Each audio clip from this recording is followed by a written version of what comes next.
Hello there and welcome to the Star Wars Showcase YouTube channel. Up today we have a review of the Star Wars Black Series Pre Vizsla action figure. Let's take a look. Now I ordinarily start these videos with a quick 360 view of the figures. I provide like some background information or something. But you can see here Pre Vizsla is sitting down as he is impossible to get standing on this rotating platform here. And I think that's going to be really the theme of this video, because I think Pre Vizsla is a cool character, but my goodness, the translation to this action figure is just disappointing. And I think the biggest issue is the fact that Pre Vizsla here is made on the Jango Fett mold, which I think came out in 2015 or 2016. So it's certainly an older action figure mold, and all of the weaknesses that were there, 8-9 years ago are on display again.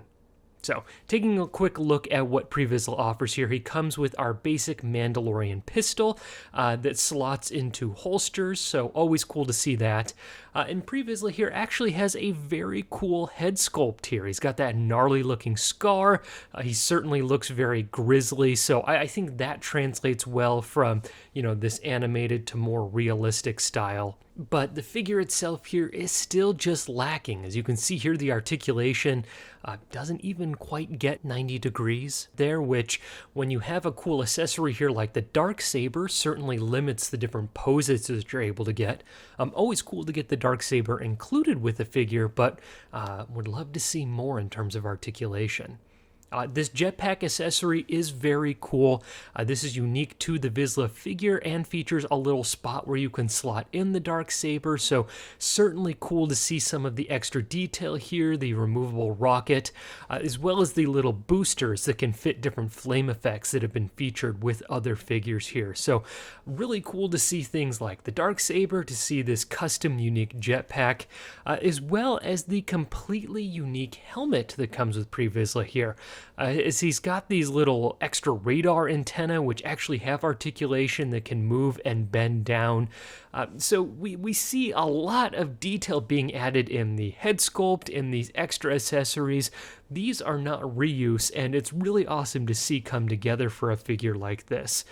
Is this helmet here really can't be reused for any of our other Mandalorian figures, meaning that, again, Hasbro's putting in a lot of extra effort for some of these, very Pre Vizsla-esque accessories, but the overall body mold for the figure itself means that he can't stand up on his own very well, that he doesn't have the ability to move his arms or his shoulders, and I really wish they would have gone with the Black Series Death Watch Mandalorian mold, which was also used for Axe Woves, who I've got on display on the screen here.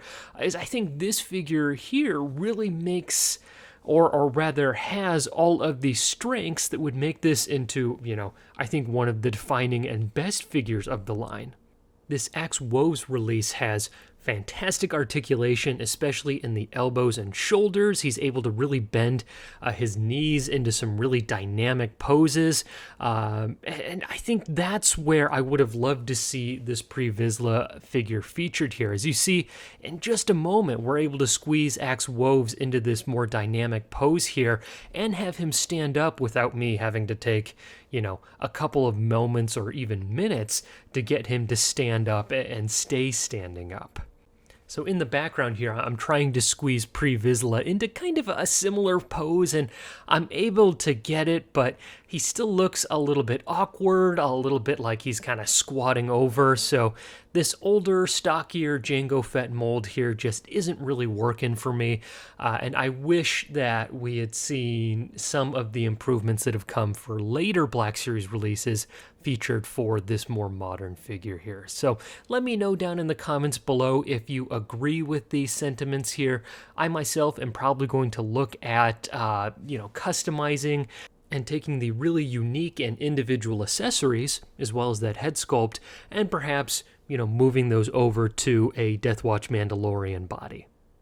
So, thank you so much for watching this video. I appreciate all of your support. If you were a fan of this, please make sure to check out some of the other reviews we have up of Star Wars Black Series releases, as well as tips and tricks for customizing action figures of your own.